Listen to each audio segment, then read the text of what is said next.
Universal Studios Hollywood is getting a brand new Intamin LSM coaster in 2025 that could be better than VELOCICOASTER.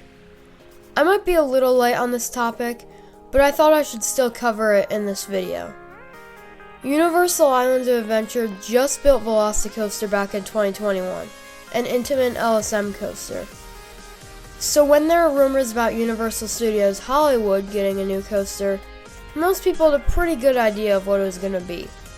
And now that parkfans.net has given us a possible layout for the coaster, we finally can see what this amazing coaster might look like.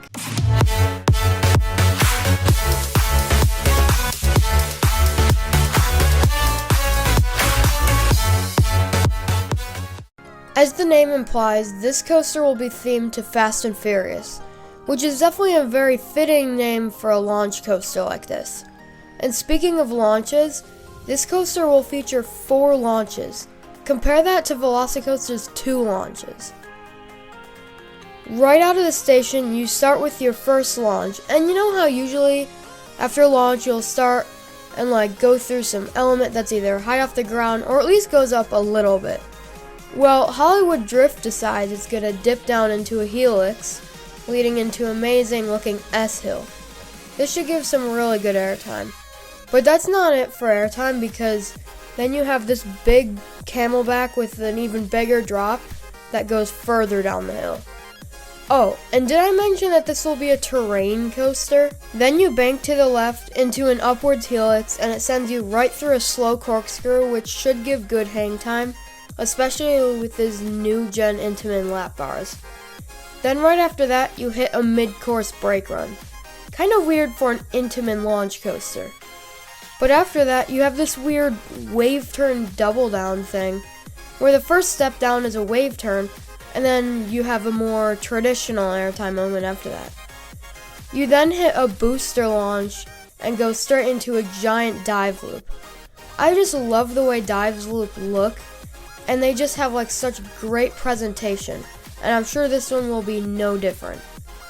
Then you have another booster launch, and at this point you are completely flying, and I'm thinking that this will be the fastest point on the ride.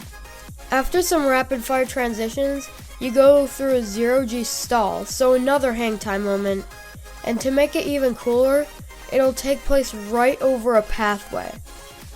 After that, you have your 4th and final launch, sending you into a junior dive loop that threads through the escalators. Expect to see a lot of off-ride footage from this part right here.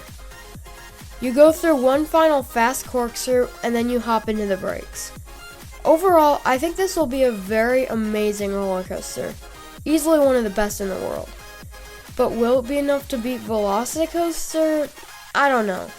VELOCICOASTER looks really good, and no single element on this ride looks to be able to compare to the Mosasaurus roll. But we really don't know until we actually get to ride it in 2025.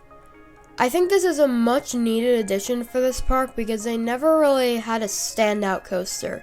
And even I wouldn't have visited this park if I went to California before Super Nintendo World opened. But now this is gonna be here. Universal Studios Hollywood should be on anyone's bucket list parks in California and all over America, or even the world. So those were just my thoughts on this new coaster. Comment down below what you think about this amazing coaster opening up in 2025. And if you enjoyed this video, please like, comment, and subscribe for more, and I will see you in the next video.